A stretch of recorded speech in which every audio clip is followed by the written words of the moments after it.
नमस्कार. पुरुषोत्तम मास महात्म्य कथा अध्याय 9. सुतजी म्हणाले.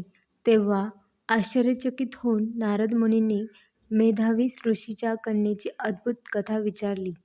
नारदजी म्हणाले, हे ऋषी, मेधावीच्या कन्येने नंतर त्या आश्रमात काय केले आणि कोणत्या महान ऋषीने तिच्याशी विवाह केला?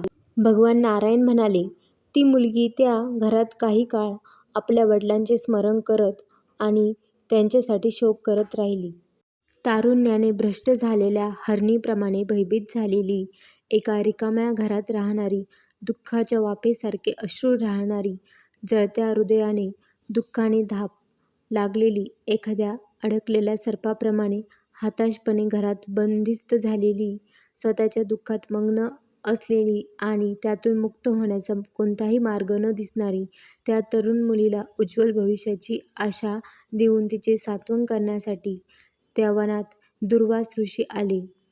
जे स्वतःच्या इच्छेने क्रोधित झालेले होते, ज्यांना केवळ पाहून इंद्रही भयभीत होता आणि ज्यांचे रूप जटांनी आच्छादलेले साक्षात भगवान शिवासारखेच होते. हे नारदा, भगवान श्रीकृष्ण राजा युधिष्ठिराला म्हणाले, हे राजा, ज्या दुर्वासांना तुझ्या आई कुंतीने तिच्या बालपणी प्रसन्न केले होते ते आले आहेत. मग त्या पूजनीय ऋषींनी त्याला देवांना आकर्षित करण्याचे ज्ञान दिले. आणि हे राजा, तूच मला, ज्याला सर्व देव वंदन करतात, बैलाऐवजी रुक्मिणीसोबत रथाला जुंपले. दुर्वास रथात बसून आम्ही दोघे प्रवासाला निघालो आणि चालता चालता तीव्र तहानेने आमचे ओठ आणि टाळू कोरडे पडले. जेव्हा पाण्यासाठी तळमळणाऱ्या रुक्मिणीने मला हे सांगितले, तेव्हा रथाचे जोखड खांद्यावर घेऊन मी माझ्या पुढच्या पायाने पृथ्वीला दाबले आणि रुक्मिणीच्या प्रेमाने भारावून जाऊन भोगवती नदी निर्माण केली. मग ती भोगवती वरून वाहू लागली. मग हे राजा, मी तिच्या पाण्याने रुक्मिणीची तहान भागवली. रुक्मिणीची तहान अशी भागलेली पाहून दुर्वास अग्नीप्रमाणे क्रोधाने भडकले. संहारक अग्नीप्रमाणे उठून दुर्वासांनी शाप दिला. तो म्हणाला, हे भगवान कृष्ण, हा एक मोठा चमत्कार आहे. रुक्मिणी तुला नेहमीच प्रिय आहे, म्हणूनच एका स्त्रीच्या प्रेमाने भारावून जाऊन तू माझी आज्ञा मोडलीस आणि तिला अशा प्रकारे पाणी देऊन आपले महत्त्व दाखवून दिलेस. त्यामुळे तुम्ही दोघे वेगळे व्हाल असा तिने शाप दिला.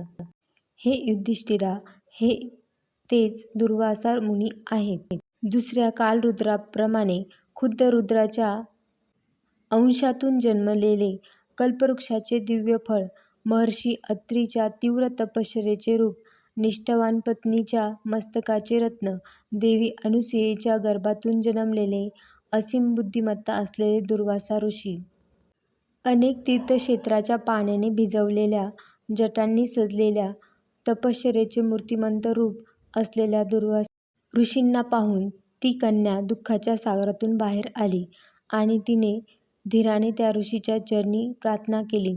प्रार्थना केल्यानंतर जसे जानकीने वाल्मिकी ऋषींना तिच्याकडे आणले होते, तसेच आश्रमात त्याचप्रमाणे तिने दुर्वासांनाही आपल्या घरी आणले आणि तसेच विविध प्रकारची रानफळे व फुले अर्पण करून त्यांचे स्वागत करण्याची परवानगी घेऊन आदराने त्यांची पूजा केली.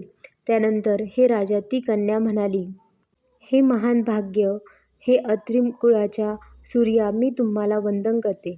हे ऋषी, तुम्ही आज माझ्या दुर्दैवी घरी कसे आलात? हे ऋषी, तुमच्या आगमनाने आज माझे भाग्य उजळले आहे. मी माझ्या वडिलांच्या पुण्याईने प्रेरित होऊन तुम्ही माझे सांत्वन करायला आला आहात. तुमच्यासारख्या थोर पुरुषाच्या चरणाखालची धूळ एक पवित्र स्थान आहे. त्या धुळीला स्पर्श करून मी आज माझे जीवन यशस्वी केले आहे. माझे उपवासही यशस्वी झाले आहेत. आज मी तुमच्यासारख्या पुण्यवान आत्म्याचे दर्शन घेतले आहे.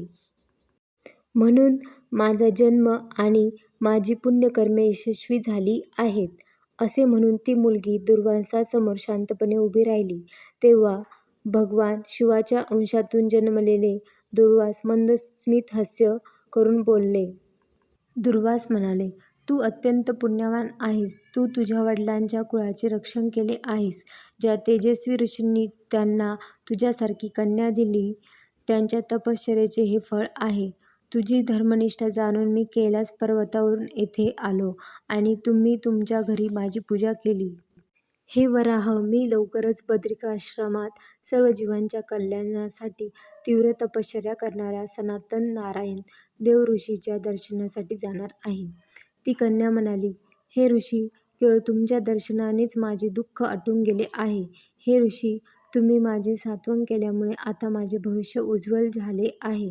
माझ्या अंतःकरणात प्रचंड ज्वालांनी पेटलेली दुःखाची आग तुम्हाला माहीत नाही का? हे दयेच्या सागर, हे शंकर, कृपया ती दुःखाची आग विझवा. मला आनंदाचे कोणतेही कारण दिसत नाही.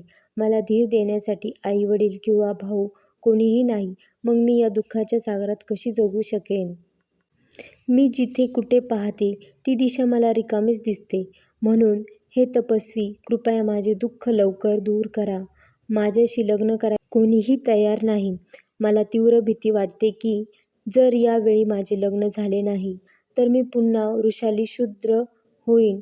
या भीतीमुळे मला झोप लागत नाही किंवा जेवणही जात नाही.